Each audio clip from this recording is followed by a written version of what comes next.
575페이지 8계명입니다. 45항 8계명 도적질하지 말지니라. 8계명은 경제 원리를, 돈에 대한 경제 원리를 우리에게 가르치고 있습니다. 지난 11조 설명에서도 설명드린 것처럼 이 돈에 대한 설명과 가르침은 교회 안에서 가장 민감한 주제이고 또 어려운 주제이고, 또 이 돈에 대한 설교와 가르침을 잘못 이해하면 또 시험에 들기도 아주 쉽습니다. 또 오해의 여지가 또 많기도 하고요. 그럼에도 불구하고 이렇게 성경은 8계명과 관련해서도 돈을 가르치고, 또 4계명 예배의 요소로서도, 또 2계명 3계명의 예배의 요소로서도, 또 11조 헌금과 같은 돈에 대해서 신앙적 그러한 규범, 또 8계명에서는 윤리적 그러한 계명으로서도 돈에 대해서 성경은 아주 이렇게 풍성히 가르치고 있는 것을 알 수가 있습니다.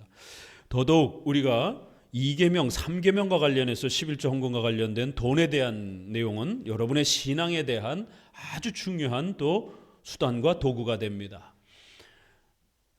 8계명은 여러분의 재정의 자립과 관련되어서 여러분의 생활윤리와 관련해서 아주 중요한 원리를 가르칩니다. 8계명을, 돈에 대한 이 기독교적 원칙을 잘 모르게 되면 가난의 이러한 고통을 겪게 됩니다. 신자라 할지라도 8계명을 잘 이해하고 배우지 못하면 가난이라고 하는 이 엄청난 고통과 아픔을 겪게 됩니다. 그래서 칼빈의 설명은 짧지만 아주 중요한 핵심들이 담겨 있습니다. 성경적 경제 원리는 무엇인가? 이거를 8계명을 통해서 함께 살펴봅니다. 45항 같이 읽습니다. 이 계명의 목적은 하나님이 불의를 미워하심으로 우리는 각 사람의 소유를 그에게 돌려야 한다는 것이다. 요약하면 이 계명은 다른 사람들의 소유를 탐내지 말라고 금지하며 모든 사람이 각각 자기의 소유를 보존하도록 애써 도우라고 명령한다. 사람의 소유는 우연히 생긴 것이 아니라 만물의 최고의 주인이신 분이 분배해 주셨다는 것을 우리는 생각해야 한다. 그렇기 때문에 우리가 관계로 남의 물건을 빼앗는다면 그것은 반드시 사기 수단으로 하나님의 경륜을 배제하는 것이 된다. 자, 이 계명은 각 사람의 소유를 각각 그 자신에게 합법적으로 그렇게 돌려줘야 된다. 절대로 남의 소유를 뺏어서는 안 된다라고 말합니다. 합법적인 방법으로 돈을 벌고 그 돈으로 생활해야 된다라고 말합니다. 그래서 각 사람에게 소유로 그렇게 주신 돈이다라고 하는 것, 주인이신 하나님이 분배해 주시는 그러한 열매라는 것, 하나님의 경륜의 섭리의 은혜로 그렇게 각 사람의 소유로 분배해 주신다라고 하는 것, 이런 아주 중요한 단어들이 8계명에 소개가 됩니다.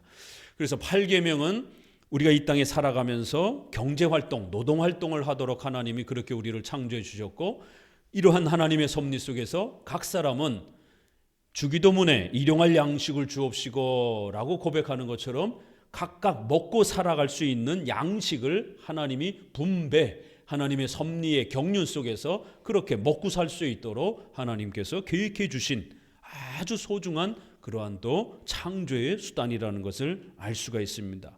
우리는 밥을 먹도록 그렇게 창조되었기 때문에 이 밥이라고 하는, 돈이라고 하는 이 경제활동을 하지 아니하면 먹을 거를 준비할 수 없게 되고, 그렇게 되면 굶어 죽게 되는 것이에요. 그래서 우리가 위를 가지고 있고 힘을 가지고 있고 이러한 창조의 이러한 모습이 경제활동을 하도록, 노동활동을 하도록 그렇게 만들어진 것입니다. 그래서 8계명은 우리가 살아가는 삶을 살아가도록 돕는 아주 중요한 그런 수단이요, 윤활유처럼 우리 생활의 필수적인 수단으로 그렇게 쓰여지는 것을 알 수가 있습니다.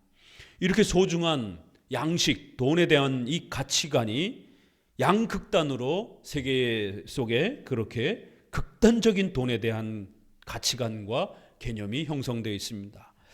양극단의 돈에 대한 이 가치관이 어떻게 형성돼 있죠? 첫 번째는 기복주의. 이건 현대 자본주의와 같은 이러한 세계에서 벌어지는 돈으로 모든 걸 평가하려고 하는 결국 기복주의.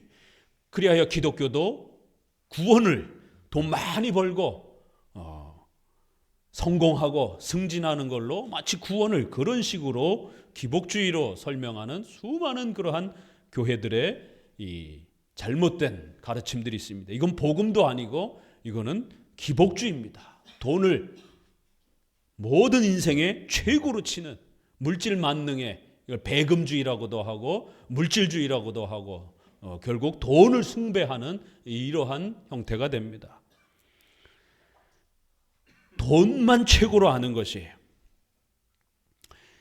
반대로 또 어떤 패단이 있지요? 돈을 아주 죄악시하는 것이에요. 돈을 아주 더럽게 취급하는 것입니다.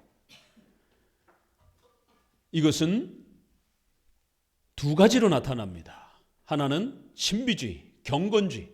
경건, 신앙과 기도만 최고로 취급하면서 의식주를 더럽게 취급하는, 결국 성과 돈에 대한 이런 부분들을 더럽게 취급하는 디모데전서 4장 1절에 음식을 금하고 성을 폐하라라고 하는, 성생활을 금지하라라고 하는 이런 가르침이 있다라는 거예요. 거기도 두 가지잖아요. 성과 관련된 7계명, 음식과 관련된 이러한 8계명. 이런 것들을 금욕주의 형태로 가르치는 이러한 가르침들은 귀신의 가르침이라는 거예요. 그런데 한국 교회가 세대주의의 영향 때문에 얼마나 많이 이 성과 부부의 성생활과 돈에 대해서 아주 죄악된 관점을, 더럽다라는 그런 관점을 갖고 있습니까? 더더욱이나 한국 교회는 유교 문화 때문에 대인배, 소인배, 군자 이런 개념 때문에 군자와 대인배는 돈이나 여자를 가까이 하지 않는 게 마치 대인배처럼 이렇게 취급되어지는 유교 문화로 인해서 더더욱 이 성에 대한 것과 돈에 대한 이 자세가 굉장히 부정적입니다. 지난주 가르침과 이번 주 8계명은 이 10계명의 하이라이트입니다. 그렇죠? 돈과 성, 가장 예민한 두 주제인데 이 장로교에서는 이 두 주제를 우리는 일반 은총 아래에서, 은총이라고 해석하지 절대로 죄악이라고 더럽거나 추악한 것이다라고, 악한 것이라고 해석하지 않습니다. 우리는 이거를 일반 은총이라는 단어로, 개념으로 그렇게 설명하는 것이, 돈과 성을 사용하는 인간이 나쁜 것이지, 인간의 그 악한 마음이 나쁜 것이지, 돈과 그 성 자체는 하나님이 창조해 주신 우리 삶의 창조의 생활의 도구다라는 것을 명심하셔야 됩니다. 돈도 역시 이렇게 아주 더럽게 취급하는 영지주의, 제세례파, 경건주의, 오순절파의 영향에 의해서, 금욕주의의 영향에 의해서 돈은 더러운 것처럼, 그래서 아주 가난하게 사는 게 최고의 경건인 것처럼 이렇게 금욕주의로 가르치는 많은 패단들이 있습니다. 청빈론이라고 그러죠.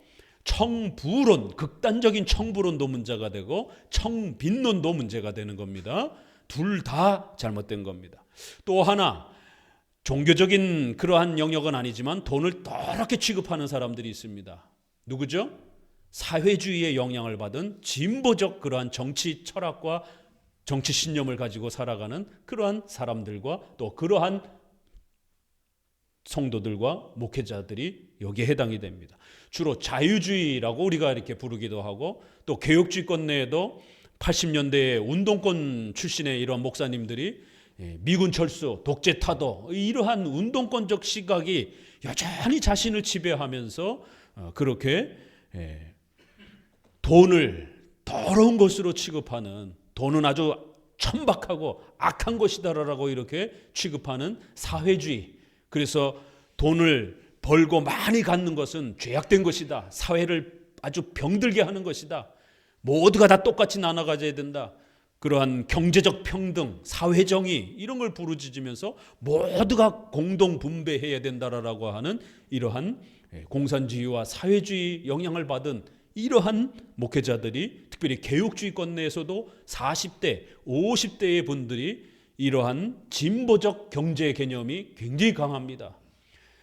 그거를 개혁주의의 이러한 나눔에 섞어버렸고 또 더 나아가서는 성경의 이러한 신현제도라든가 이런 부분들을 잘못 곡해해서 토지 공개념 같은 이런 식으로 토지는 절대로 개인이 소유하면 안 된다. 그는 공적 재산이다. 이런 식으로 결국 성경의 신현제도라는 모든 노예들을 풀어주고 해방시켜주는 이러한 예수 그리스도의 구속과 관련된 이러한 구약의 의식법을 오늘 우리 시대에다가 그대로 그거를 문자적으로 적용을 해서 토지와 경제에다가 적용을 해가지고 결국 절대로 개인이 토지를 소유하지 못하도록, 건물을 소유하지 못하도록 자기 혼자 사용하다가 결국 자식에게 물려주지 말고 반드시 50년 동안 사용하다가 그렇게 국가에다가 다시 돌려주고, 또 개인이 돈 벌어서 토지를 사유고 죽을 때는 다시 또 사회에다가 국가에다가 돌리는, 이거 중국에서 활용하고 있는 겁니다. 중국에서도 처음에는 사회주의처럼 모두가 동등하게 갖자 이렇게 해놓고는 실제로 그게 인간의 본성상 적용될 수가 없어요. 그러다 보니까 어쩔 수 없이 건물을 사유재산하는 형태로 양보하면서 그렇게 개인이 물건을, 부동산을 사고 팔 수 있도록, 그리고 나중에는 그거를 국가에다가 다시 돌리는 이러한 절반 정도의 이러한 시장 경제를 적용을 해서 그렇게 꾸려가고 있습니다. 그런데 이러한 어리석고 잘못된 인간 본성에도 맞지 않는 이러한 사회주의의 경제 절대평등이라고 하는 이런 개념을 여전히 지금도 신봉하는 그러한 많은 정치 지도자들이 있고 목회자들이 있습니다. 진보 정치권 내에 그 유명한 법무부 장관 후보로 올랐던 분이 그 후보 시절에 후보 소견을 발표하는데, 이제 우리 한국 사회도 사회주의에 대한 좋은 장점을 실현해 볼 때가 되었다라고 이렇게 주장을 하질 않나. 진중권 씨와 같은 그런 아주 진보적인 그러한 또 이러한 분은 사회주의의 이러한 그 좋은 면들을 갖다가 이러한 일부 진보의 이러한 돈에 물든 그런 가짜 사회주의를 부르짖는 이런 악한 자들 때문에 사회주의의 가치 철학이 망가졌다라고 그러면서 진정한 사회주의적 경제의 이런 원리를 펼쳐봐야 된다라고. 아니 그거를 지난 7, 80년 동안 세계 대전을 치르면서까지 이러한 경제평등이라든가 이런 부분들이 실제적으로 이루어질 수 없다라는 것을, 오히려 자본주의가 문제가 조금 있지만 그럼에도 불구하고 사유재산을 존중하는 시장경제가 사람들을 훨씬 더 근대의 문명국가 아래에서 부욕해 하고 또 그들의 노동력과 열심을 보호한다라고 하는 것을 역사를 통해서, 전쟁을 통해서 경험했음에도 불구하고 여전히 그 마르크스와 레닌과 같은 이러한 잘못된 악한 그러한 철학에 함몰되어 있는 그런 정치 지도자들과 또 목회자들이 여전히 지금도 있는 것이, 북한이라든가 중국과 같은 사회주의 국가에서 가장 불평등한 그러한 경제 활동이 벌어지고 있잖아요. 자본주의도 문제가 많아요. 그래도 자본주의 안에서는 사유재산이 보호가 되면서 그러한 시장 경제 아래서 각각의 자신의 자유 안에서 경제 활동을 하고 있는 것이, 그러나 공산주의 사회에서는 아예 불가능하잖아요. 훨씬 더 가난한 삶을 살게 되고, 그리고 특정한 사람들이 모든 돈을 그렇게 독점하는 이러한 일들이 벌어지고 있습니다. 절대평등, 모두가 똑같이 잘 먹고 잘 살자라고 그렇게 부르짖어 놓고는 일부 사람들이 모든 돈을 독점하면서 그렇게 살아가는 사회가 공산주의 사회인 것이. 그래서 이러한 돈을 아주 천박한 것처럼 돈을 자랑하고 돈에 대해서, 투자에 대해서 얘기하고 부에 대해서 이야기를 하면 아주 천박한 사람처럼 취급하고 사회적 악으로 취급하면서 성도들은 절대로 아파트 사지 말고 또 이러한 자본의 투자 행위를 행하지 말라라고, 그건 불로소득이다라고 하면서 아주 그걸 사회적 악이요, 종교적인 그러한 더러운 이러한 사탄의 그러한 어떤 활동인 것처럼 이렇게 취급하는 정치신념의 사회주의에 함몰되어 있는, 평등주의의 경제평등에 함몰되어 있는 그러한 또 진보적 성향의 목회자들의 가치관 때문에 돈을 아주 극단적인 그러한 더러운 걸로 취급하는 이런 가치관들이 있습니다. 다 조심해야 됩니다. 이건 비성경적인, 또 우리 실제 생활에 있어서도 시민들의 삶을 아주 가난함으로 곤두박질 치게 만드는 아주 폭력적인 그러한 돈에 대한 가치관들이라는 것을 명심하셔야 됩니다. 성경은 사유재산에 대해서 우리에게 아주 소중하게 가르치고 있습니다. 사유재산은 하나님이 분배해 주시고 각자의 노력과 노동력의 그 열매로서 일용할 양식으로 하나님이 어떻게 해요? 주시는 것이다라는 거예요. 그래서 두 가지를 기억해야 됩니다. 하나는 돈이라고 하는 것은 절대로 악한 것도 아니고 돈이 구원도 아니라는 것이, 돈은 우리가 살아가도록 생활의 필수적인 그러한 도구로 하나님이 우리에게 주신 일반 은총이라는 겁니다. 양식과 돈과 경제 활동이 없으면 우리는 굶어 죽는다라는 것이에요. 이스라엘 백성들도 40년 동안만 하늘에서 양식이 내린 것이지 그 나머지 시간들은 전부 다 일해서 먹고 살았던 것입니다. 하나님은 절대로 우리 입에다가 양식을 저절로 입에다 갖다 넣어주지 않습니다. 열심히 땅을 파고 일을 해서 경제 활동을 통해서 우리가 먹고 살아가도록 인간은 필수적으로 경제 활동을, 돈의 활동을 하도록 생활의 수단으로 주셨다라는 것. 두 번째, 그렇기 때문에 돈은, 경제 활동은 하나님이 섭리 속에서 각자의 노동의 열매로서 분배해 주시고 일용할 양식으로 그렇게 나눠주시는 하나님의 선물이다라는 사실을 꼭 기억하셔야 됩니다. 필수적 수단이요, 돈은 하나님이 각각의 사유재산으로서 그렇게 섭리 속에서 맡겨주시는 것이다라는 겁니다. 이 두 가지를 이렇게 아주 짧은 문장 아래 주인이신 분이 분배해 주시는 것이다. 하나님의 경륜으로 주어지는 것이다.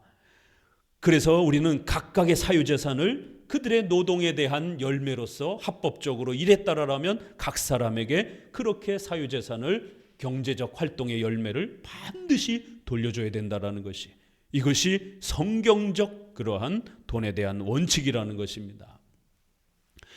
그리하여 우리 웨스민스터 신앙고백서 26장 3항에 보게 되면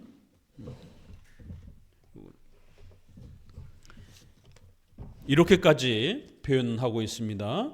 26장 3항의 성도의 교제 부분에서 이 성도의 교제, 서로 나누고 섬기는 이 교제를 공산주의가 잘못 이해해서 네 재산 내 재산 할 것 없이 모든 공동의 재산으로, 이런 식으로 마르크스가 기독교를 변형을 해서 그렇게 자신의 철학에다가 그걸 적용한 겁니다. 성경은 이것까지 벌써 염두에 두고 성도로서 그들의 상호 간의 교제는 각자의 재산과 소유에 대해서 가지고 있는 권리나 소유권을 빼앗거나 침해하지 않는다. 성도의 교제를 우리는 분명히 함께 지켜가야 됩니다. 영적으로 서로 기도해주고 섬겨주는 영적 교제, 또 물질을 통해서 가난한 자들을 서로 섬기고 돕는 그런 물질의 나눔이 분명히 있어야 돼요. 그러나 그것은 자발적인 나눔의 원리이지 강제적으로 돈을 뺏어서 경제 평등을 이루는 게 아닙니다.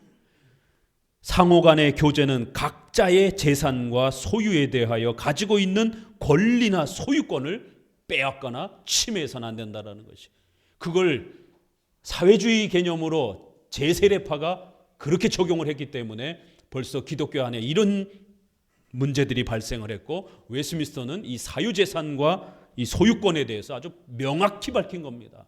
사유재산과 이 각각의 소유권에 대한 권리와 소유권이라고, 그건 그 사람의 것이다라는 거예요. 그래서 그 사람이 자발적으로 나누어 주지 않는 이상에는 절대로 함부로 뺏어서는 안 된다라는 겁니다. 나눔에 의한 기부이지 강제로 뺏어가지고 평등케 하는 그러한 평등 경제가 아니라는 것입니다. 이런 부분들을 우리의 기독교의 경제 원리로서 우리가 잘 구축하셔야 됩니다. 그렇기 때문에 하나님 앞에서 신앙의 법칙을 어기게 되면, 자, 첫 번째는 어떨 때 가난해집니까? 이러한 경제 원리이기 때문에 첫 번째는 2계명과 3계명과 4계명 신앙의 법칙으로 있는 헌금의 원리를 등한시하게 되면 가난해집니다. 그래서 성도들이 11조 생활을 등한시하게 되면 가난해지게 된다는 것이에요. 이걸 명심하셔야 됩니다. 하나님 앞에 10%를 이렇게 일정한 헌금을 하는 것을 아까워하게 되면 하나님이 더 많은 경제적 부요함을 채워주지 않습니다. 헌금 생활을 등한시하게 되면 가난해지게 됩니다. 첫 번째 원리가 그렇습니다. 두 번째, 이것은 생활의 또 수단이기 때문에 성도들이 일반 은총 차원에서 경제활동을 등한시하게 되면 가난해지게 됩니다. 하나님께서 도와주심으로 신앙의 원리 속에서도 생활의 원리 속에서도 우리가 경제적 자립을 해나갈 수 있다는 것을 꼭 명심하셔야 됩니다. 단돈 1원이라도 하나님이 도와주시지 아니하면 절대로 벌 수 없어요. 이 8계명과 관련해서는 이 원칙을 철두철미하게 세우셔야 됩니다. 우리의 노력과 힘으로 돈을 버는 것처럼 그렇게 교만해하거나 자랑하면 안 됩니다. 그 돈 하루아침에 다 날아갈 수 있습니다. 암 치료비가 1억이 넘습니다. 덜커덕 암 걸려버리게 되면 그 수많은 병원비로 다 날아가는 거예요. 또 교통사고가 나서 수많은 또 인명피해와 또 외제차들을 갖다가 그렇게 박아버리게 되면 엄청난 재산의 손해가 나는 것이에요. 여러 방식으로 우리의 재산이 없어질 수 있는 경우들은 허다합니다. 그래서 신앙의 법칙과 8계명의 원칙을 철두철미하게 지키는 이러한 방식으로 돈을 벌어야지 하나님께서 돈을 우리에게 공급해 주시는, 분배해 주시는 이 개념을 모르게 되면 자꾸만 주일 성수 어기고 11조 생활 안 하고 또 8계명의 이러한 경제활동 안 하면서 그저 로또나 사가지고 대박 형태로 도박 형태로 한 방에 이렇게 돈을 벌려고 하는 이러한 부분들은 큰일 납니다. 하나님이 도와주셔야 10원, 1원도 벌 수 있다는 것. 하나님이 돕지 않는다라면 아무리 갑자기 돈을 많이 벌어놨다 할지라도 한순간에 그 돈 다 잃어버릴 수 있다는 것. 이 원칙만 철저하게 지키면 성도들의 경제적 자립은 얼마든지 일어설 수 있습니다. 왜 성도들이 계속 가난해지는가? 두 가지 이유 때문이에요. 11조 헌금과 주일 성수와 관련된 이 흐트러짐. 두 번째, 8계명과 관련해서 경제적 원칙에 대해서 하나님이 그걸 수단으로 세워주셨는데 그 수단을 등한시하는 거예요. 게으르고 나태하고 소비 많이 하고 열심히 노동하지 않으면 반드시 가난해지게 돼 있습니다. 그래서 이러한 경제 원칙을 잘 지키고 또 신앙 원칙을 잘 지키면 금세 경제적 자립을 할 수가 있습니다. 우리가 기복주의처럼 맨날 돈만 생각하고 우리의 신앙의 모든 목적이 돈을 향해 있으면 그건 잘못된 것이. 그러나 그렇다고 해서 성도가 평생 가난하게 살아야 된다? 이것도 잘못된 겁니다. 모두가 다 가난하면 어떻게 우리가 교회를 유지할 수 있겠습니까? 목회자의 이러한 사례비와 이런 부분 어떻게 감당합니까? 그럼 목회자도 일을 해야 돼요. 그러면 누가 이 엄청난 이 설교의 사역을 감당하겠습니까? 우리가 사용하는 이런 전기세와 이런 냉난방비는 누가 낼 겁니까? 그러면 서로 모이지도 못하는 거예요. 모일 공간도 없는 것이고 저 산으로 들어갈 수밖에 없는 것이죠. 그렇기 때문에 성도가 가난하게 사는 것도 역시 하나님의 뜻이 아닙니다. 특수한 재난과 기근과 같은 특수한 모두가 다 같이 경제적 어려움을 겪는 그런 특수한 경우 빼놓고는 성도들은 신속히 경제적 자립을 해야 하는 것이에요. 그래서 그 경제적 자립으로 교회도 섬기고 이웃도 섬기고 여러분의 삶도 또 그렇게 안정적으로 그렇게 또 삶을 꾸려나갈 수 있는 것입니다. 당장 경제적인 이러한 부분들이 미흡하면 생존의 위협을 받는 겁니다. 병원에 치료를 받을 수도 없는 이런 위급한 상황이 벌어지게 되는 것이에요. 인간의 생존과 맞물려 있다는 걸 명심하셔야 됩니다. 그래서 하나님이 우리의 재정과 삶을 지켜주셔야 우리가 경제적 자립을 이루어갈 수 있다라고 하는 것, 하나님이 일용할 양식을 우리에게 주신다라는 것, 그래서 하나님을 성케 하게 되면 단돈 1원도 벌 수가 없다라는 것, 하나님 앞에 신실하게 신앙의 자리를 지켜가면서 8계명의 원리들을 소중하게 잘 우리가 훈련하게 되면 얼마든지 경제적 자립을 이루어갈 수 있다는 것을 반드시 명심하셔야 됩니다. 자꾸 하나님의 방법이 아닌 다른 불법적인 방법으로 자꾸 돈을 벌려고 하는 것, 잠깐은 벌 수 있지만 그 돈이 여러분의 평생토록 유지가 안 되고 자손에게도 또 유지가 안 된다는 것입니다. 하루아침에 다 망가뜨리고 가난해질 수 있다는 것을 명심하셔야 돼요. 하나님이 벌게 해주셔야 10원이라도 1원이라도 벌 수 있다는 것, 건강도 하나님이 주시는 거고 돈 벌 수 있는 그런 지혜와 힘도 하나님이 주시는 것이에요. 이걸 꼭 명심하셔야 됩니다. 조금 내려가 보시게 되면 쭉 내려가셔서 576페이지 마지막 줄 밑에서 세 번째 줄부터 읽어봅니다. 자기가 밑에서 세 번째 줄, 자기가 소명받은 책임에 따라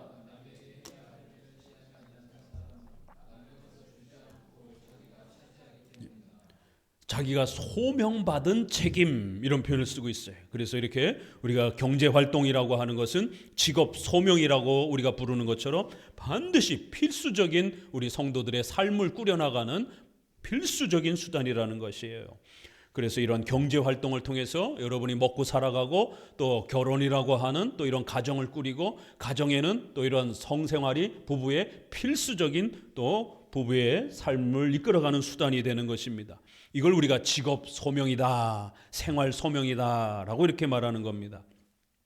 그리고는 그러한 부를 일궈서 또 남에게 해야 할 일들을 실행하지 않는 사람은 남의 것을 주지 않고 자기가 차지하는 것이다 라고 이렇게 표현하면서 결국 여러분이 윗사람으로 있을 때는 반드시 여러분에게 노동을 제공한 사람들에 대해서 급여를 줘야 되고, 또 여러분에게 또 하나님이 부를 주셨을 때는 그 부를 혼자만 쓰지 마시고 가난한 사람들을 위해서 또 교회에 또 이러한 섬김을 받아야 되는 사람들을 위해서 반드시 또 그렇게 남에게 해야 할 일을 실행하셔야 된다는 것이에요. 그건 소명으로 주어져 있는 것이다라는 겁니다.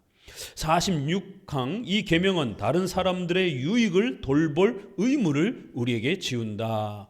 그래서 이 8계명은 이처럼 자기 자신의 경제 활동의 책임이면서도 반드시 그 경제적 부요함들은 다른 사람의 유익을 돌보는 방식으로 그렇게 하나님께서 우리에게 돈을 허락해 주신다라는 거예요.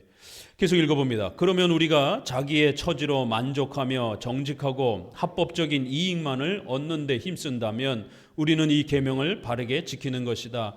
또 불공평한 짓으로 재산을 빼앗아 우리 재산을 불리려고 하지 않는다면, 또 잔인한 수단으로 다른 사람들의 피를 뽑아 거부가 되려고 애쓰지 않는다면, 수단의 선악을 묻지 않고 아무 데서나 미친 듯이 긁어모아 우리의 탐욕을 만족시키거나 방탕생활에 낭비하려고 하지 않는다면 그때 우리는 이 계명을 바르게 지키는 것이다. 우리가 항상 목표로 삼아야 하는 것은 우리의 지혜와 조력으로 힘 잘하는 데까지 모든 사람이 자기 것을 가지고 있도록 진실이 돕는 것이다. 자기의 처지로 만족하면서 열심히 합법적인 이익만을 얻는 데 힘쓰라는 거예요.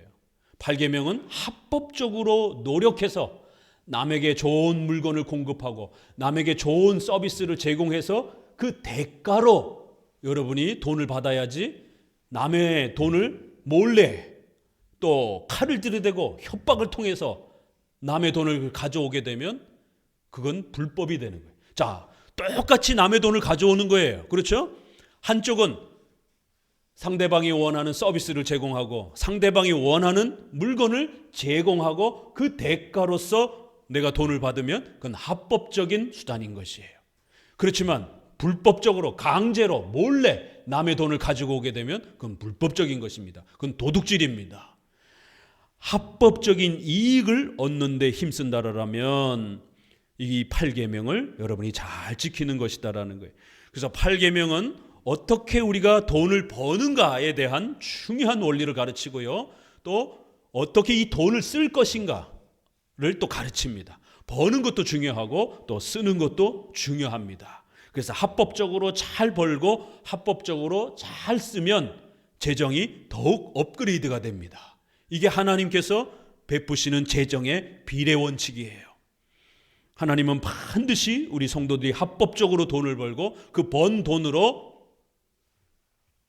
세 가지, 여러분 자신을 위해서 쓰시고 유형교회를 섬기는 또 그러한 수단으로 쓰시고 또 우리 이웃의 가난함들을, 어려운 사람들을 돕는 구제의 방식으로 세 개로 나눠 쓰게 되면 하나님께서 더 큰 재정으로 맡겨주십니다. 누가복음 16장에 있는 것처럼 작은 일에 충성된 자들은 큰 것도 충성되다라는 거예요. 그래서 작은 것에 충성된 자들에게는 하나님께서 또 그들에게 큰 것을 맡긴다라는 것이에요. 이게 하나님의 섭리의 비례 법칙입니다. 절대로 우리 크리스찬들은 단 한 번에 대박이 되는, 이건 도박입니다. 그런 경제 원리는 없습니다. 일반 경제 원리에서도 그거는 투기라고 말을 합니다. 투기와 투자를 어떻게 구별할 겁니까? 경제 원리 안에서도, 일반 경제 안에서도 어느 정도 이런 약속된 합의된 선이 있는 것이에요. 그런 것처럼 우리 기독교적 경제 원리 안에도 투기와 투자는 분명히 구별됩니다. 그래서 이런 부분들을 제대로 지키지 아니하면 투기가 되는 것입니다. 그래서 합법적인 이익으로 잘 돈을 벌고 그 다음에 합법적으로 또 그렇게 자기 자신의 가족과 자기 자신만을 위해서 이기적으로 그렇게 돈을 쓰지 마시고 반드시 3원칙을 따라서 그렇게, 하나님이 우리에게 돈을 주신 것은 나만 잘 먹고 잘 살으라고 그 부를 주신 것이 아니라 우리의 생활도 보호하고 또 몸된 유형교회를 또 위해서 쓰고 또 그 다음에 가난한 자들을 위해서 그렇게 늘 베푸는 자세를 취하라는 것이에요. 그러면 기독교적 경제 원리가 작동하게 됩니다. 기독교적 경제 원리는 뭡니까? 잠언서 11장 우리 읽어봅니다. 24절 25절 유명한 구절이죠. 잠언서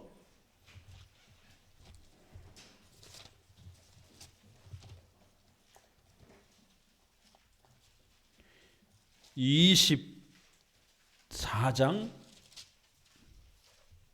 11장 24절 25절입니다. 같이 읽어봅니다. 흩어 구제하여도 더욱 부하게 되는 일이 있나니 과도히 아껴도 가난하게 될 뿐이니라. 25절 구제를 좋아하는 자는 풍족하여질 것이요 남을 윤택하게 하는 자는 윤택하여지리라. 이렇게 과도히 아끼고 구두쇠처럼 살아가게 되면 훨씬 가난해지게 된다는 거예요. 세상 사람들은 그렇게 생각해요. 그러나 기독교적 경제 원리는 흩어 구제하여도 더욱 부하게 되는 일이 있고 과도히 아끼면 아낄수록 부자가 되는 게 아니라 더 가난해질 수도 있다는 것이에요. 그래서 구제를 좋아하는 자는 풍족해질 것이다라는 거예요. 남을 윤택해 하는 자는 윤택하게 되어질 것이다라는 거예요. 이게 하나님이 정해주신 섭리법칙입니다. 경제 원칙이에요. 그래서 합법적으로 잘 버는 것도 중요하지만 합법적으로 잘 쓰는 것도 굉장히 중요합니다. 유형교회를 위해서 쓰는 것, 또 가난한 성도들을 돕고 이웃을 섬기는 데 쓰는 것을 아까워하게 되면 절대로 그 경제, 여러분의 경제가 자립되지 않고 또 부유하게 되지 않습니다. 자, 요것은 신앙의 원리와 관련된 이런 그 소비고요. 그 다음에 6장을 또 한번 읽어봅니다.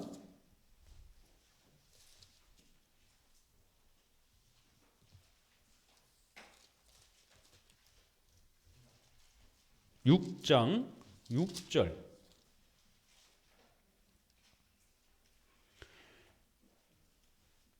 유명한 잠언서의 구절입니다. 경제 원리와 관련해서 같이 읽어봅니다. 6장 6절 게으른 자여 개미에게로 가서 그 하는 것을 보고 지혜를 얻으라. 개미는 두령도 없고 간역자도 없고 주권자도 없으되 먹을 것을 여름 동안 예비하며 추수 때에 양식을 모으느니라. 게으른 자여 내가 어느 때까지 눕겠느냐 내가 어느 때에 잠이 깨어 일어나겠느냐 좀 더 자자 좀 더 졸자 손을 모으고 좀 더 눕자 하면 내 빈궁이 강도같이 오며 내 곰핍이 군사같이 이르리라. 개미에게 배우라는 것이에요. 개미가 얼마나 부지런하게 양식을 모으는지 배우라는 겁니다. 그래서 젊어서 열심히 노동하고 경제활동을 통해서 노년을 준비하고 이렇게 잘 준비해야 한다는 것이에요. 좀 더 자자 좀 더 놀자 이러면서 요즘에 뭐라 그러죠? 그 소비 활동들을 뭐 소확행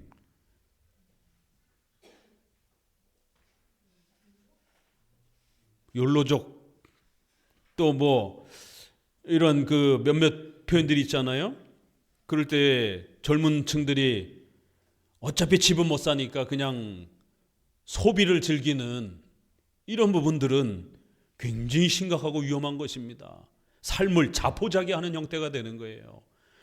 젊었을 때야 일할 때도 많고 몸도 건강하니까 일할 수 있지만 노년이 들게 되면 일할 때도 없고 또 건강도 좋지 않은 것입니다.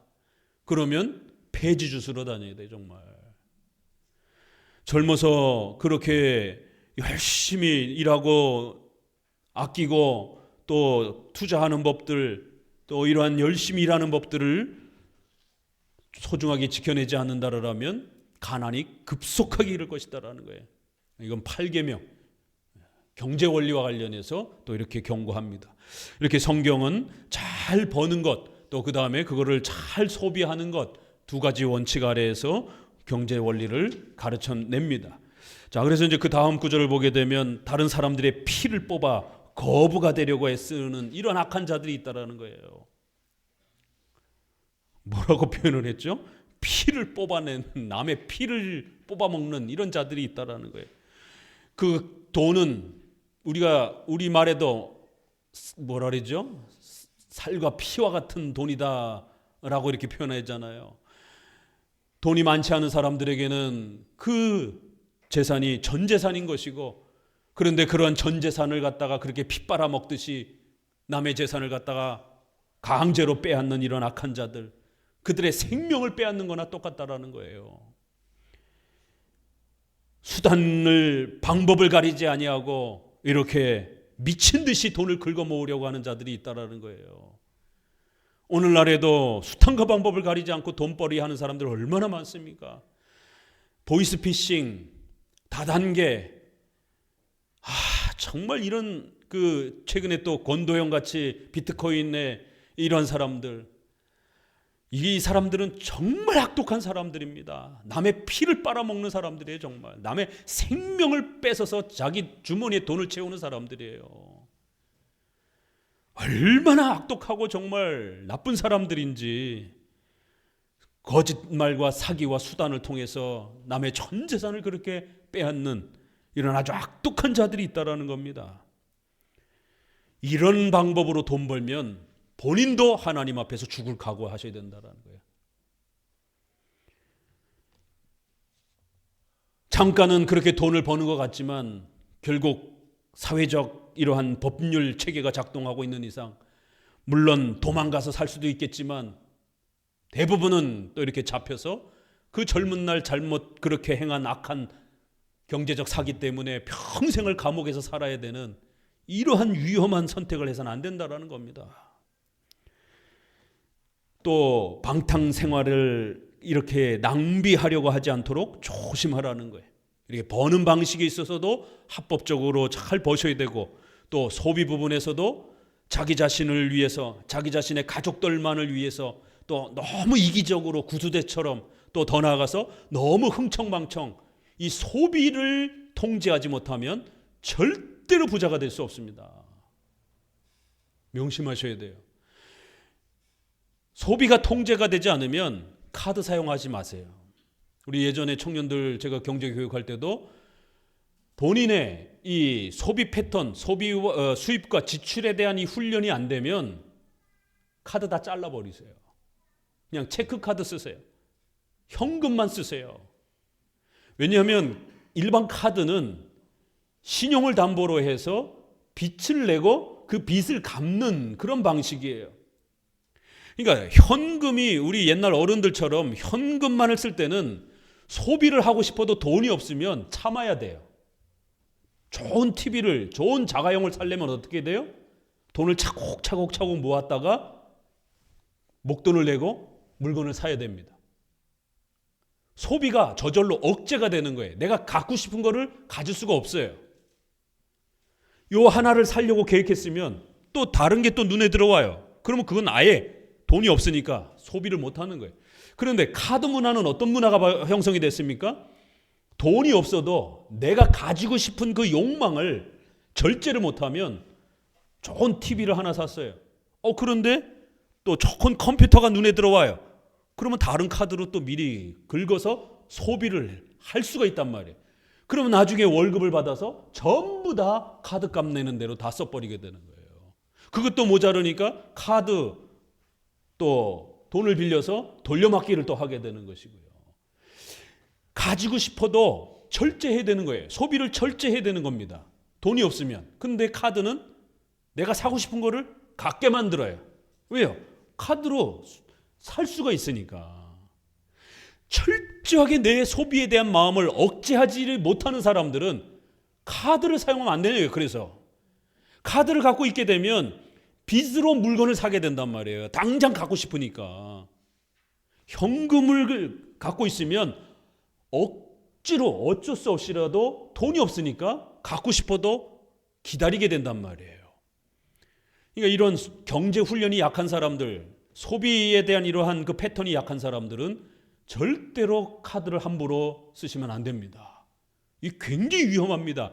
이게 빚으로 계속해서 소비를 이렇게 하는 이 구조가 합법적이긴 하지만 이 구조가 경제 훈련이 약한 사람들한테는 빚을 지게 만드는, 빚이 산더미처럼 늘어나게 되는, 소비가 통제되지 않아서 결국에는 빚이 산더미처럼 늘어나게 되는 굉장히 위험한 도구입니다. 이게 좋은 도구이긴 하지만 이 도구를 잘못 사용하게 되면 집안이 망하게 되는 그런 일이 벌어지는 것이에요. 그래서 소비를 통제하지 못하는 분들은 부단히 훈련하셔야 됩니다.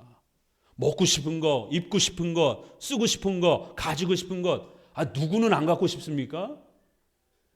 왜 어떤 사람은 가난이 안 벗어지는가? 왜 어떤 사람은 늘상 가난하게 살고 그 가난이 또 대물림 된단 말이에요.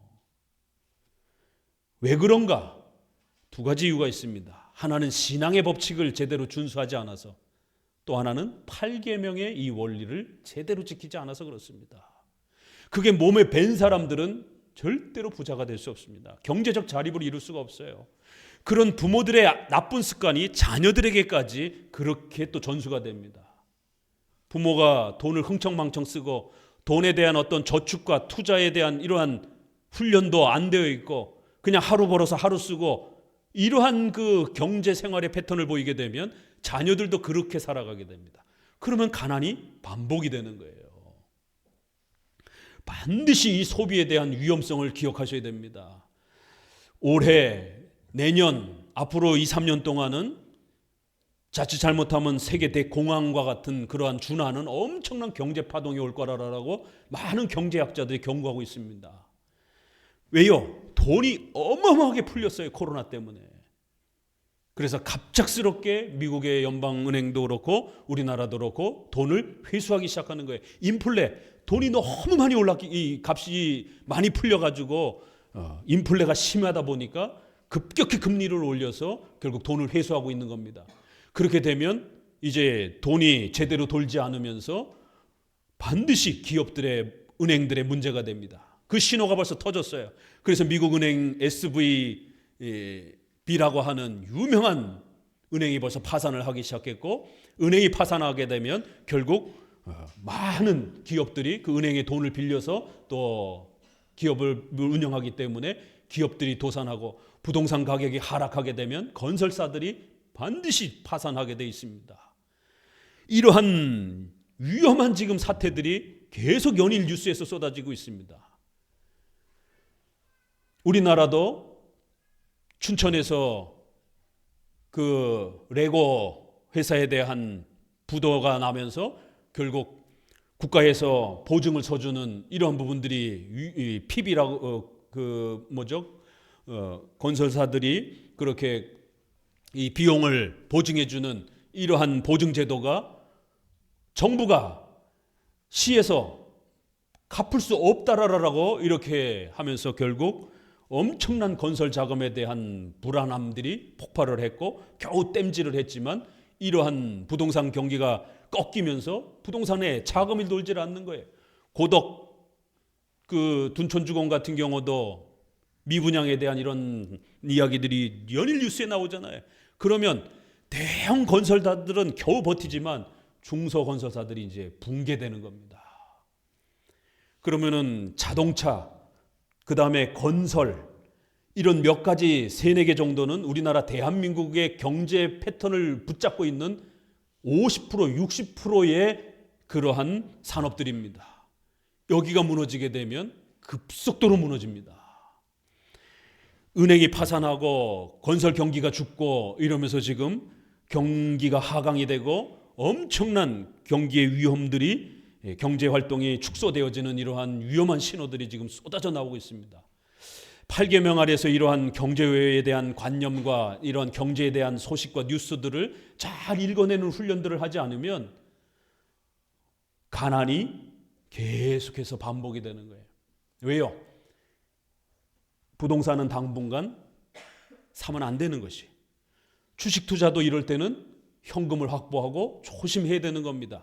이럴 때 함부로 싸다라고 해서 주식을 덥석덥석 사게 되면 굉장히 곤욕을 치를 수 있는 위험함이 찾아오는 것입니다. 이러한 경제의 패턴을 읽지 못하면 꼭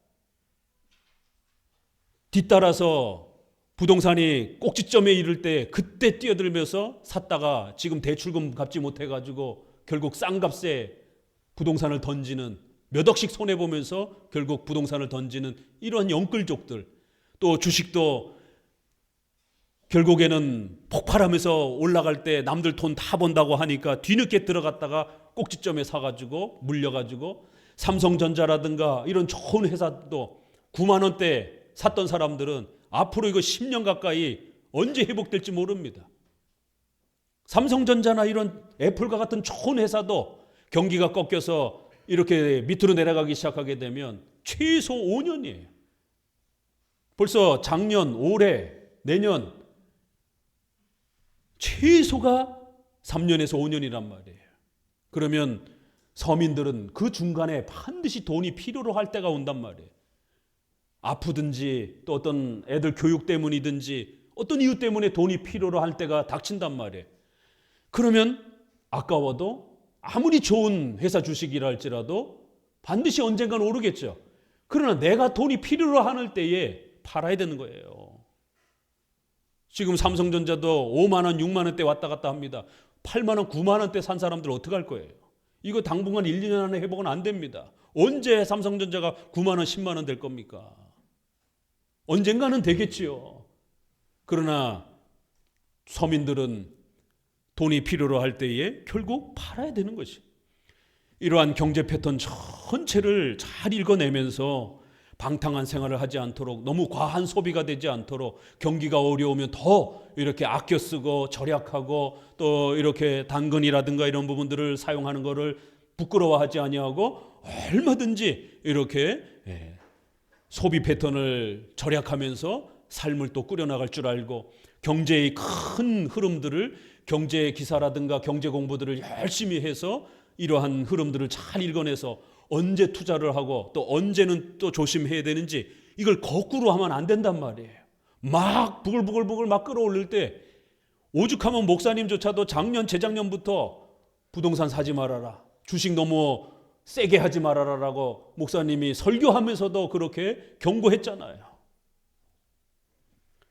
목사님도 경제 관련 책들을 100권, 200권씩 틈나는 대로 계속 읽으면서 공부합니다. 이건 또 저의 분야가 아니기 때문에 저도 공부를 해야 할 수 있는 부분이라서.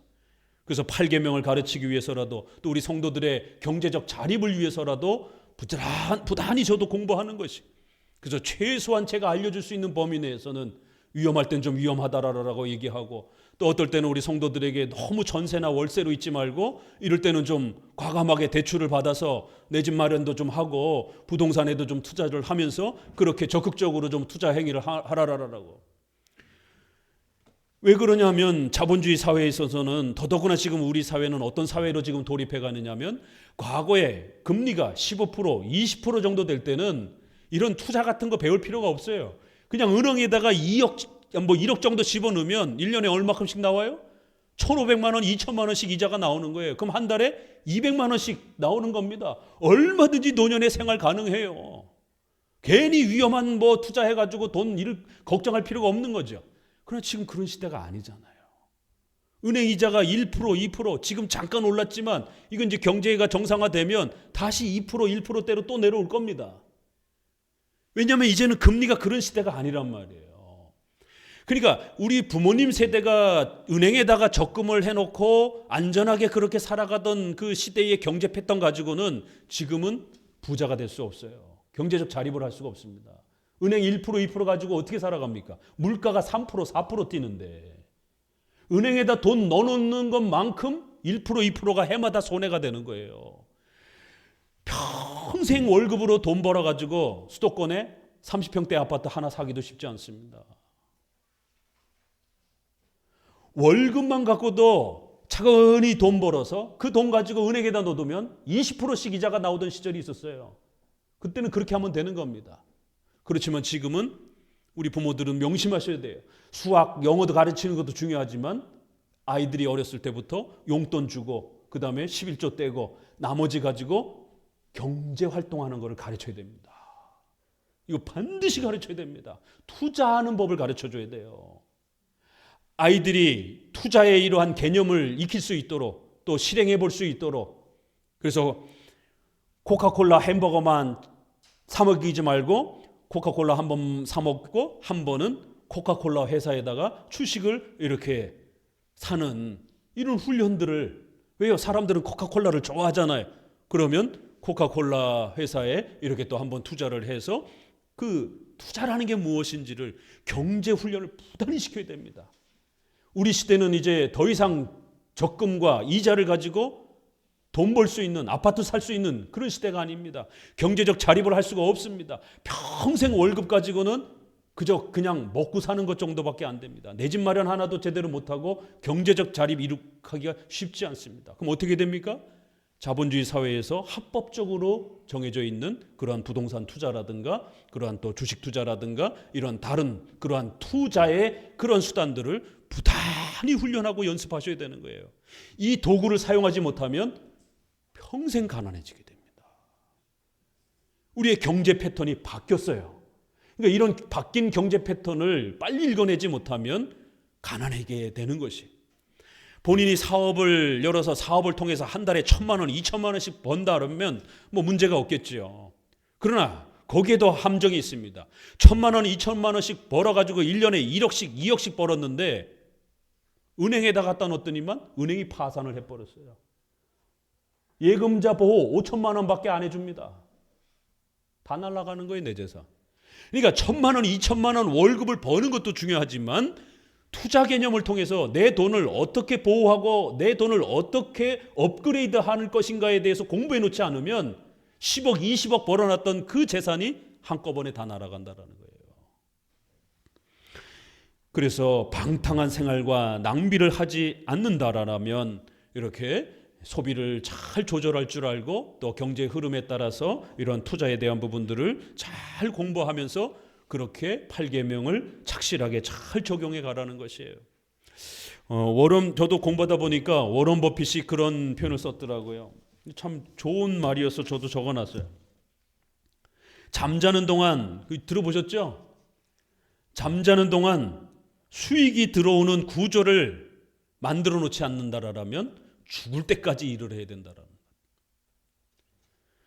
잠자는 동안에도 어디다 투자를 해놨으면 그 돈이 계속해서 돈을 벌면서 이자가 붙으면서 그렇게 계속해서 우리가 잠자는 동안에도 돈을 벌어주는 것이에요. 그러한 수익 구조를 만들어 놓고 노년을 마련해야지 그러한 수익 구조가 없이 살게 되면 죽을 때까지 월급, 노동소득을 통해서만이 자기 생활을 꾸려가게 되고 죽을 때까지 일을 해야 되게 되는. 왜요? 월급을 못 받으면 생활이 안 되잖아요. 그러면 은행에다가 적금에다가 넣어두든지, 그러면 적금이 또 이자가 생기잖아요.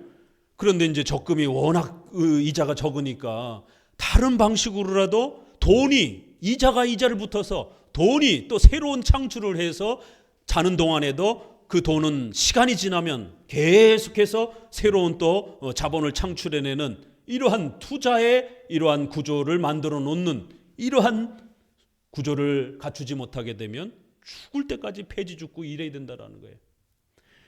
그래서 배당금이라든가 또 이런 여러 가지 국민연금이라든가 또 적금이라든가 또 이러한 여러 투자의 주식의 이러한 또 좋은 투자를 통해서 수익의 이러한 부분이라든가 또 거기에서 오는 어떤 이자와 배당금이라든가 여러 형태로 돈을 버는 그러한 구조를 여러분 안에 만들어 놔서 여러분이 노동을 하지 않고 잠자는 동안에도 그 돈이 불려지면서 계속해서 수익을 여러분에게 매달 일정한 수익을 주는 구조를 만들어 놓지 않는다라면 죽을 때까지 일을 해야 된다라는 거예요. 참 멋있는 말이더라고요. 그러니까 경제에 무지하게 되면 죽을 때까지 일을 해야 된다라는 거예요.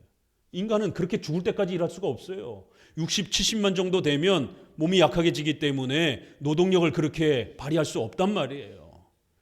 그래서 젊어서 이러한 경제 공부를 열심히 하고 젊어서 돈을 벌고 그 번 돈을 좋은 투자처에다가 이렇게 안전한 투자처에다가 또 잘 그렇게 넣어놓고 그 돈을 또 불리면서 그렇게 계속해서 투자가 업그레이드 되면서 여러분의 자산이 잘 안정되도록 그렇게 해놔야 늙어서도 노동을 하지 않고 또 편안하게 삶을 또 살아갈 수 있고 또 가난한 사람들과 또 교회를 섬길 수 있는 그러한 여유가 생기는 것이에요.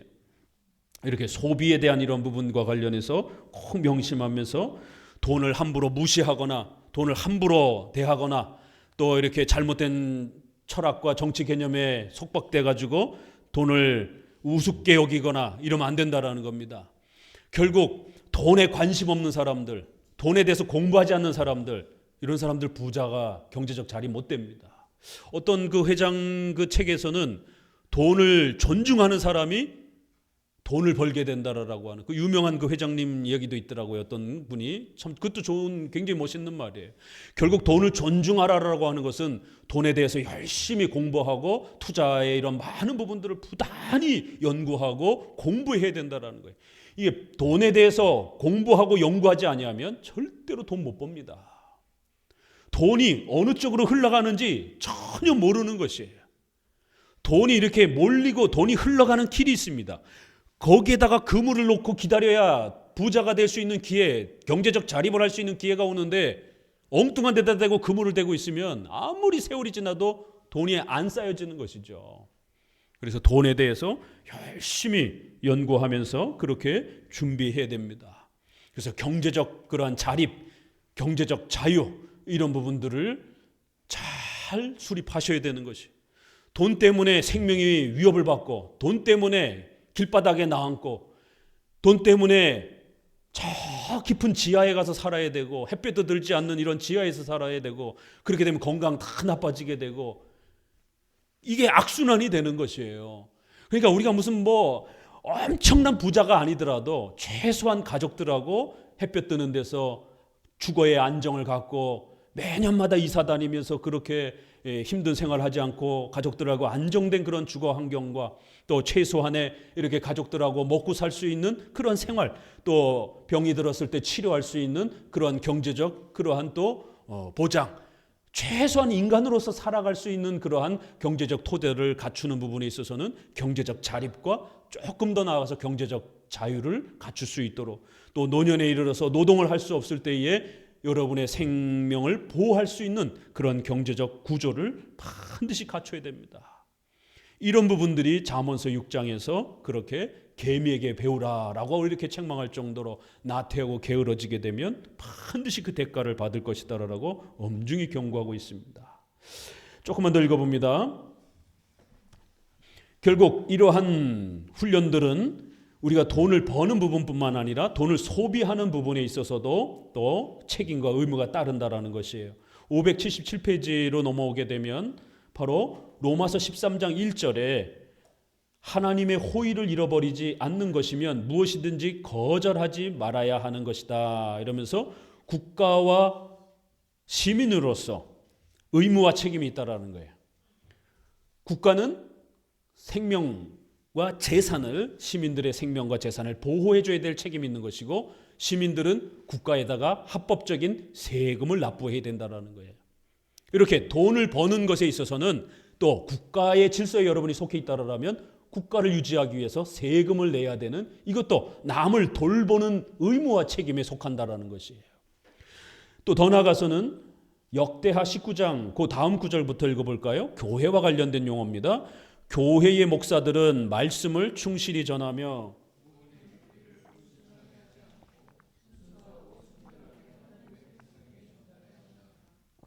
교훈으로 가르칠 뿐 아니라 실생활의 모범으로 가르치라. 그러면서 그 밑에 줄 둘째 줄 아래 신자들은 그들을 하나님의 사자와 사도로서 영접하며 최고의 선생이 허락하신 영예를 그들에게 돌리며 생활에 필요한 것을 제공해야 한다. 이렇게 5계명과 연결해서 소개하는 거예요. 그래서 여러분들이 국가의 시민이라면 시민적 의무를 다해야 되고, 또 교회의 성도라면 또 교회를 섬기는 목회자와 유형교회를 유지하는 그러한 돌봄의 책임을 다해야 된다는 거예요. 그러니까 이러한 마땅히 해야 될 돌봄의 책임을 하지 않는다라면 가난해진다는 것이에요. 이렇게 교회에는 또 전임 사역자로서 목회자들이 있다라는 것입니다. 그래서 목회자들을 하나님의 사자와 사도처럼 여기면서 그렇게 그들의 생활에 필요한 부분들을 섬기도록 그렇게 또 훈련해 가셔야 된다는 거예요. 또 하나는 디모데전서 5장, 부모들은 하나님이 맡기신 자녀들을 양육하며, 그래서 부모들은 자녀들을 잘 돌볼 책임이 있고, 자녀들은 부모에게 복종하면서 또 부모가 노년에 이르게 되면 부모님에게 용돈을 드리고 부모님의 생활을 도울 수 있는 이러한 또 돌봄의 책임이 있다라는 것이에요. 또 주인과 종은, 주인은 아랫사람들을 잘 돌보고 월급을 줘야 된다라는 거예요. 또 종들은 노동을 합법적으로 잘 제공해야 된다라는 거예요. 이렇게 모든 사회적 질서 속에서는 서로의 책임과 책임이 서로 이렇게 상호 얽혀 있다라는 것입니다. 그래서 반드시 그러한 또 우리의 경제적 활동에 합법적으로 또 써야 되는 또 이러한 부분들에 있어서 그 의무를 잘 책임감 있게 다하라는 것이. 맨 아래 단락 읽어봅니다. 이와 같이 각각 자기가 처한 이웃에게 무슨 빚을 졌는가를 생각하며 또 진 것은 갚아야 한다. 그뿐 아니라 우리는 항상 입법자이신 하나님을 생각해서 이 원칙은 우리의 손뿐 아니라 마음을 위해서도 제정하셨으며 그 의도는 사람들이 다른 사람의 행복과 이익을 보호하며 증진하도록 노력하라는 것임을 깨달아야 한다. 이렇게 해서 잘 버는 것도 중요하고, 또 그 번 것을 가지고 우리가 국가에 있어서는 세금을, 또 교회에 있어서는 또 이렇게 유형교회를 돌보는 책임을 다하고, 또 부모님 또 아랫사람 이렇게 각각 주어져 있는 그 돈을 소비해야 될 그 영역이 있는 것이에요. 그러면 또 오너라든가 사업하시는 분들은 종업원들에게 합법적인 급여를 잘 또 이렇게 돌려줘야 된다는 것이죠. 그래야 더 큰 부가 창출될 수 있는 것이에요. 그 종업원들에게 돌아가야 될 돈까지 다 착복해가지고 자기 주머니에다 집어넣게 되면 그 종업원들이 다 도망가 버리고 일을 안 해버리게 되면 결국 본인의 사업을 또 운영해 갈 수가 없는 것입니다. 이렇게 합법적인 이익과 합법적인 소비에 대한 이런 부분들을 잘 구축하라고 그렇게 권면을 합니다. 우리 8계명 부분을 제가 대우리 문답과 관련해서 중요한 표현들을 몇 가지 좀 읽어드리면요. 8계명에서 이제 금지하는 것은 무엇이냐 이렇게 해서 명령된 의무들을 소홀히 하는 일 외에도 도둑질, 강도, 납치, 작물 소유, 사기 행위, 저울과 치수를 속이는 것, 땅의 경계표를 부당하게 옮기는 것, 사람들 사이에 맺어진 계약이나 위탁의 일들에 대한 불공정, 불성실한 것, 억압, 착취, 고리대금, 뇌물, 소송남용, 불법적으로 공유지를 사유지하는 것과 주민들을 추방하는 것, 물가 인상을 위한 매점, 불법적인 직업, 우리 이웃에게 속한 것을 빼앗거나 억류하는 것, 우리들 자신을 부유하게 하는 다른 모든 부당하고 악한 방법들, 탐욕, 세상 재물을 과도하게 소중히 여기고 좋아하는 것. 이게 또 돈만 또 너무 또 이렇게 돈에 빠져서 살면 또 안 된다라는 거예요. 돈을 버는 건 중요하지만 돈만 벌려고 하면 안 돼요. 그래서 주일 다 까먹고 11조 생활도 안 하고 이러면서 돈만 그냥 과도하게 이렇게 집착하면 안 된다라는 겁니다. 그것을 얻어 보존하고 사용함에 있어서 의심하고 괴롭게 하는 염려와 노력, 또 타인의 번영에 대한 질투, 게으름, 방탕, 낭비적인 노름, 다른 방법으로 우리들의 재산에 손해를 끼쳐서 하나님이 우리에게 주신 재물의 바른 사용과 위안을 갖지 못하게 하는 행동들이다. 그래서 여러분이 번 재산을 잘 관리하지 못해서 그거를 까먹는 것도 하나님 앞에 죄가 된다라는 거예요. 우리들의 재산에 손해를 끼쳐서 하나님이 우리에게 주신 재물의 바른 사용을 하지 못하는 것도 죄가 될 수 있다는 것입니다. 긍정명령과 관련해서는 다른 사람들의 부와 재산을 우리 자신들 것뿐만 아니라 다른 사람들의 부와 재산을 획득하고 보존하고 증진하기 위하여 모든 정당하고 합법적인 수단으로 노력하라는 것이다. 이렇게 신앙고백서에서는 사유재산을 절대로 건들지 말라. 그가 자발적으로 기부해 줄 때까지 기다리라. 이렇게 표현하고 있고요. 8계명에서는 우리 자신의 재산을 어떻게 해요? 얻고 그걸 증진하고 또 그거를 발전시키라는 거예요. 그래서 투자의 행위를 분명히 성경은 열어주고 있습니다. 투기는 잘못된 거지만 투자의 행위는 성경적으로 열려 있는 것이에요. 그래서 노동소득도 중요하지만 자본소득, 돈을 버는 이것도 성경은 열어주고 있습니다. 오늘날 진보적 그런 성향을 가진 사람들은 노동소득만 강조하고 있고 이런 자본소득을 전부 다 불로소득이다 그러면서 죄악시 취급합니다. 그러나 우리는 부동산 투자라든가 주식 투자라든가 은행을 통해서 이렇게 돈을 버는 그런 방식으로서의 이러한 투자도 국가법에 어긋나지 않고 최소한의 보편적 상식에 어긋나지 않는다라면 얼마든지 우리는 투자로 열어주는 것이에요. 그렇지만 조심해야 되는 금지의 범위가 있습니다. 그것은 도박. 국가법에서 금지하는 것은 당연히 우리는 일반 은총을 존중하기 때문에 비성경적이 되는 것이, 국가법에서 불법이라고 그렇게 정의하는 것들은 우리 크리스천들은 절대로 하면 안 됩니다. 도박과 관련된 많은 종류들이 있어요. 그건 사행성이 너무 심하기 때문에 국가법에서도 금지하고 있고 당연히 교회법으로도 금지합니다. 두 번째, 국가법에서 인정하는 도박들이 있어요. 경륜, 경마, 로또, 그렇죠? 우리 크리스천들은 로또 사가지고 기도하면 안 됩니다. 절대로 거기에 하나님 응답 안 합니다. 로또 산 건 아니고 우리가 이렇게 물건을 사면 경품으로 로또가 이렇게 주는데 목사님 그건 어떻게 해야 됩니까? 이제 이렇게 질문하시는 분도 계세요. 그런 것까지 우리가 뭐라 그러지는 않는 건데 내 돈 내고 이렇게 해갖고 사는 것에 대해서 말하는 겁니다. 그래서 국가법에서는 허용하지만 교회법이 금지하는 것들이 있어요. 이런 사행성이 너무 큰 것들은 정당한 노동의 가치가 이렇게 형성되지 않기 때문에 다단계라든가 이런 여러 가지 도박에 준하는 그러한 것들은 교회법이 금지하고 있습니다. 특별히 이 다단계의 피해는 어마어마합니다. 그래서 절대로 우리 교인들은 다단계 다자에도 아예 들어가서는 안 됩니다. 그런데 이게 아주 교묘하게 업체를 바꿔서 여러 형태로 다단계가 우리 주변에 굉장히 많습니다. 특별히 아메이라든가 이런 데는 합법적으로 이렇게 등록되어 있을지라도 그건 다단계를 기본으로 하고 있는 거예요. 그래서 절대로 그런 데 빠지면 안 되고, 웃기는 것은 그 아메이를 설립한 사람들이 교인들이에요. 외국 그 설립자도. 교묘하게 사람들의 그런 돈을 빼앗는 어떤 경제활동을 통해서가 아니라 회원 모집을 통해서 뭔가 수익을 창출하는 그런 방식, 그리고 그 수익을 일부가 독점하는 이런 방식은 전부 다 다단계입니다. 아무리 핑계를 좋게 꾸려내도 이런 다단계 같은 교회법이 금지하는 것.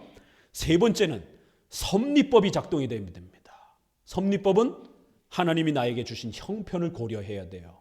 그래서 어떤 사람은 좀 더 돈이 많아요. 경제적 지식이 풍부해요.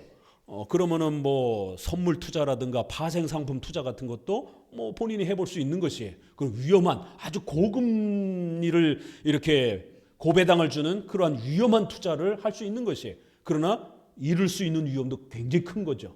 그렇지만 돈이 좀 더 넉넉하고 경제적 경험도 풍성하다라면 그 자체가 악은 아니에요. 국가법에서도 합법적으로 열려 있는 것이니까 그런 분들한테는 죄가 되지 않아요. 그렇지만 돈이 별로 없고 경제 교육도 별로 받지 못하고 이런 분들이 파생상품이라든가 이런 데 투자하는 건 죄입니다. 하나님이 자신에게 주신 섭리적 경제적 형편이 넉넉하지 않다라는 거예요. 그러면 소비를 줄이고 위험한 투자를 금지하고 안전한 그러한 방식 아래에서 살아가셔야 됩니다. 그거 만약에 잃게 되면 이제 특별히 투자와 관련해서 꼭 명심하셔야 됩니다. 특별히 우리 남자들, 결혼하신 분들, 부인하고 의논하지 않고 뭔가를 이렇게 위험한 투자를 하는 이런 행위들, 한국 남자들의 특징입니다. 여자 앞에서 울지 않고, 여자 앞에서 미안하다 하지 않고, 여자 모르게 일을 저지르고 사업을 하고, 이게 한국 남자들의 이러한 또 하나의 문화이기도 합니다. 그래서 뭔가 여자하고 아내하고 뭔가를 의논하는 것을 굉장히 팔불출처럼 이렇게 창피한 것처럼 이렇게 생각하는 유교 문화, 그렇지 않습니다. 그건 내 돈이 아니에요. 내 돈도 일부 있지만 아내의 돈이기도 하다라는 것이에요. 남자들 명심하셔야 됩니다. 내가 주식이라든가 파생상품이라든가 어떤 투자를, 아파트도 그렇고 뭔가를 투자를 하려고 할 때 그 돈은 내 돈이기도 하지만 우리 자녀들 또 부인, 그들 모두가 살아가는 생명의 터전과 같은 돈이라는 거예요. 그 돈을 아주 위험한 선물 투자라든가 한 번 까딱하면 전 재산이 날아가는 이러한 위험한 곳에다가 투자를 한다라는 것은 길거리 나앉을 각오하셔야 되는 거예요.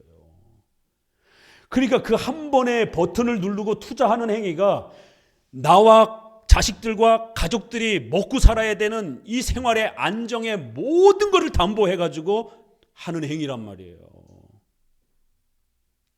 얼마 전 이번 주에 뉴스가 나왔더라고요.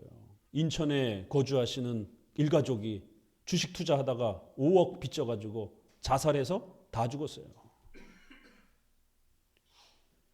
투자라는 게 얼마나 위험한 것인지를 아셔야 됩니다. 특별히 주식 투자 같은 경우는 분명히 합법적이긴 하지만 훈련이 안 된 분들, 경제적 이 트레이닝 안 된 분들은 웬만하면 주식 투자하지 마세요. 굉장히 위험한 겁니다. 주식 투자해가지고 돈 버는 거 90% 이상이 쉽지 않습니다. 만만하게 보면 안 됩니다. 다 그거 전문가들이 돈 버는 공간이에요.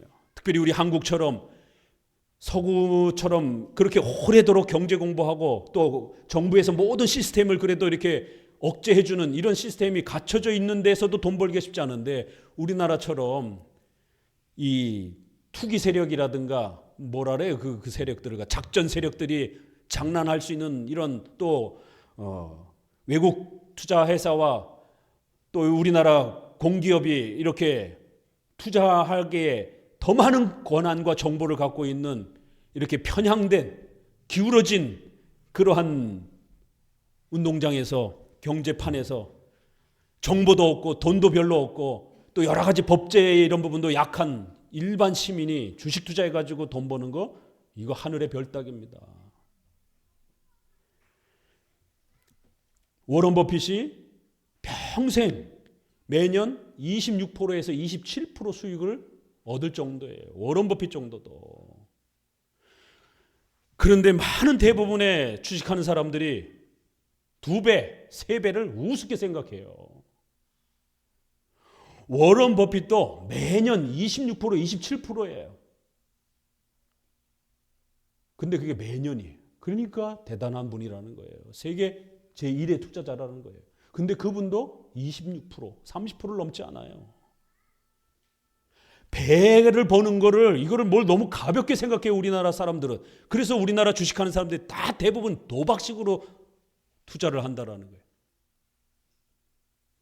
10% 20%를 아무렇지도 않게 생각해요. 수익 구간에서 10% 수익 보는 게 굉장히 어려운 겁니다. 은행이자 지금 3% 4% 이렇잖아요. 그러니까 사람들이 주식 투자해가지고 뭐 해서 뭐 벌었대, 뭐 10배 벌었대, 5배 벌었대. 도박입니다, 이거는. 그건 정당한 주식의 활동이 아니에요. 명심하셔야 됩니다. 그러다가 한 방에 다 날아가는 거예요. 사기꾼들이 어디 처음부터 다 빼먹습니까? 처음에는 이득을 다 돌려주죠. 그러다가 나중에 엄청난 투자를 해서 다 가져가는 것이에요. 이런 도박적 그러한 그 마인드가 투자에도 그대로 작동이 되는 거예요. 경제를 공부하지 않고 덤벼드는 것은 그냥 자기의 전 재산을 그냥 가져가라라고 그냥 길바닥에 뿌리는 거예요.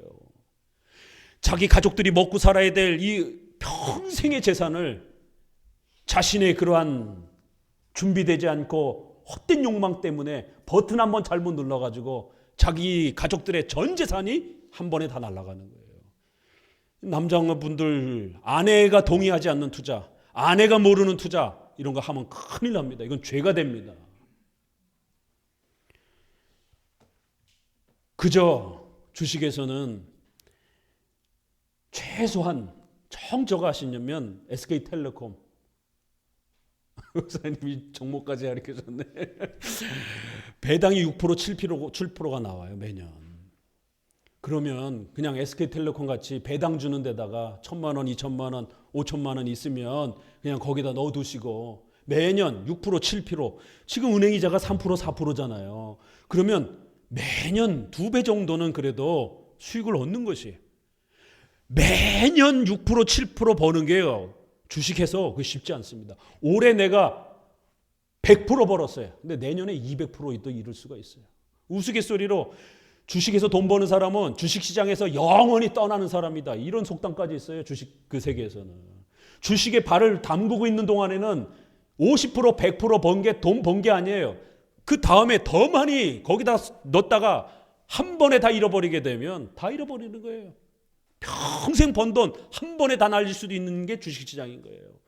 그러니까 잃지 않고 계속 수익을 창출한다는 게 그게 쉬운 일이 아닙니다.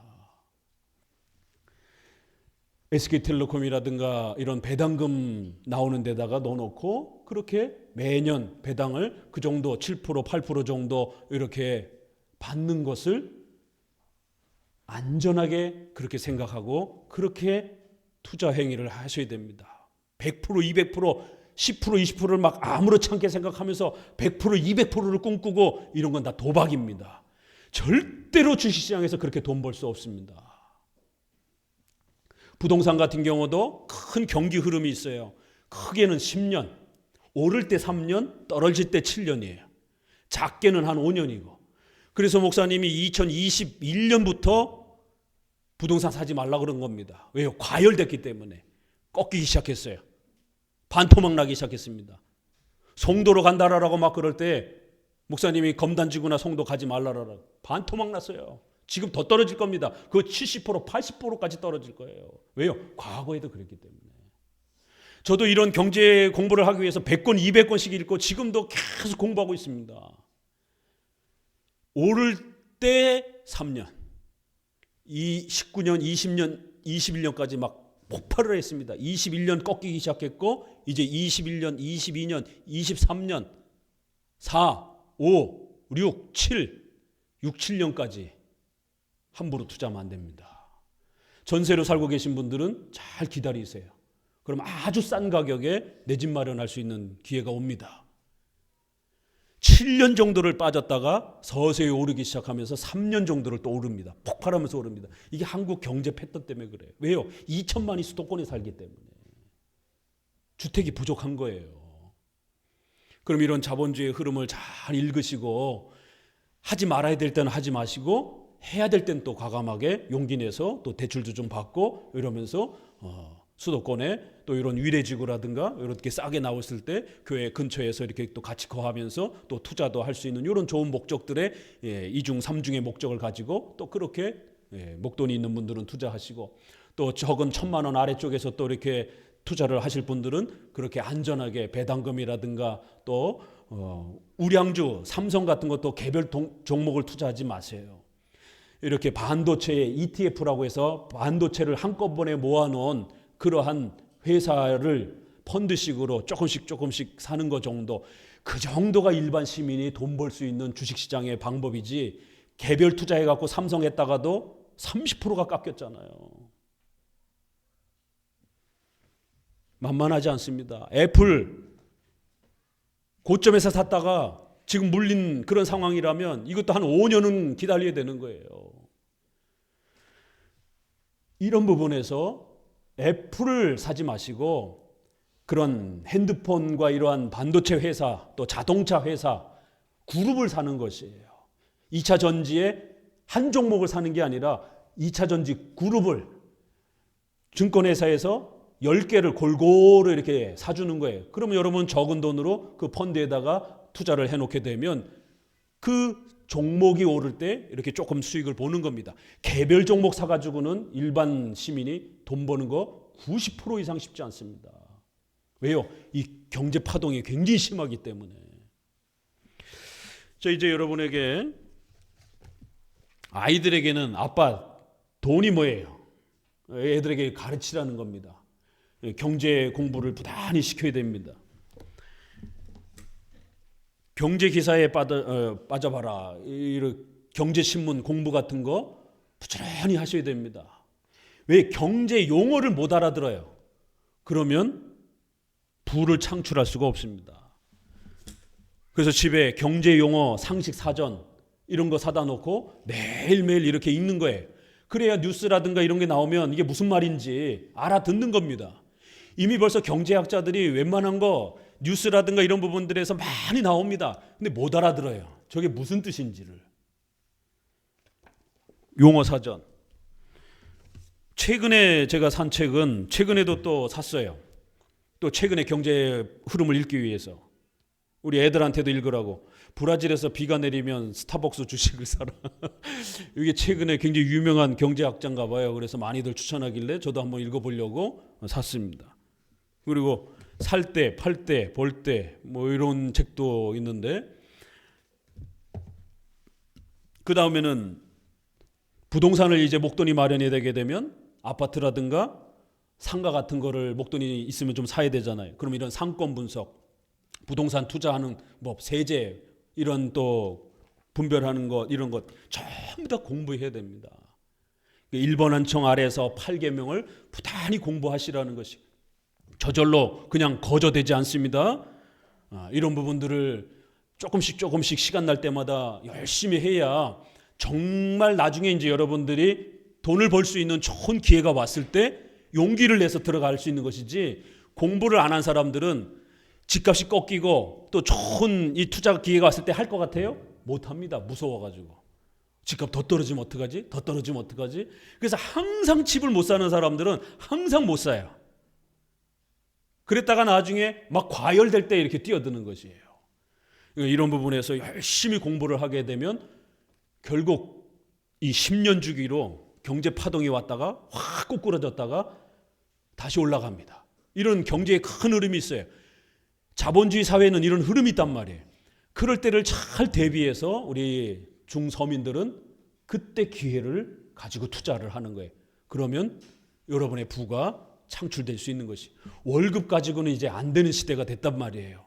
그래서 작게는 또 이러한 주식의 이러한 부분들을 통해서, 또 크게는 부동산의 이러한 부분들을 통해서 때가 오면 용기 있게 잘 도전을 해서 확신을 가지고 자신과 가족들이 먹고 살아야 되는 전 재산이라고 하는 그 부담감을 갖고 책임감을 가지고 그렇게 또 신중하게 투자를 하게 되면 또 그 부동산이 값이 오를 때 혜택을 보는 것이고, 또 이런 주식이라든가 이런 부분들은 조금씩이라도 매년 그렇게 일정한 이득을 여러분들이 볼 수 있도록, 또 그렇게 은행 이자보다는 조금 더 2배, 3배 정도, 요 정도 이렇게 하면 만족하는 것이에요. 뭐 100배, 200배 막 이런 엄청난 이런 부분들을 쫓아가다가는 한 번에 다 무너질 위험이 있습니다. 오늘 8계명을 통해서 경제 공부라는 건 쉬운 게 아니다라는 것, 또 경제 공부는 아무나 그렇게 다 실력을 갖추는 게 아니다라는 것. 그래서 경제적 자유와 자립을 누구나 다 갖추는 게 아니다라는 것이에요.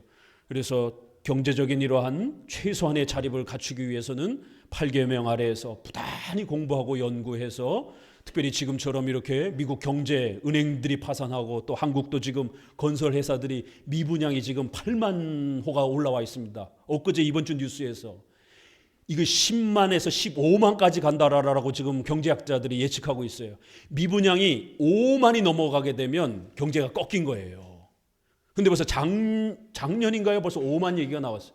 아파트 전화도 안 들어간다라는 거예요. 왜요? 값 떨어질까 봐. 그러면 중소건설사들이 도산하게 되는 거예요.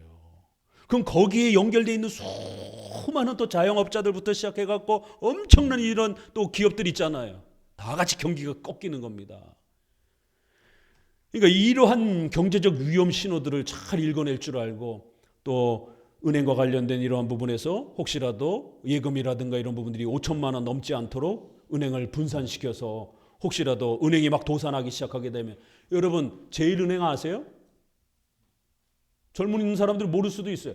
우리 시대에 신한은행, 우리은행처럼 1등급 은행들이었어요. 근데 IMF 맞으면서 다 사라져 버렸습니다. 1등 은행들도 사라져 버렸습니다. 그렇기 때문에 거기다 돈 넣어놨던 사람들 한 푼도 못 받는 거예요. 5천만 원 이상은.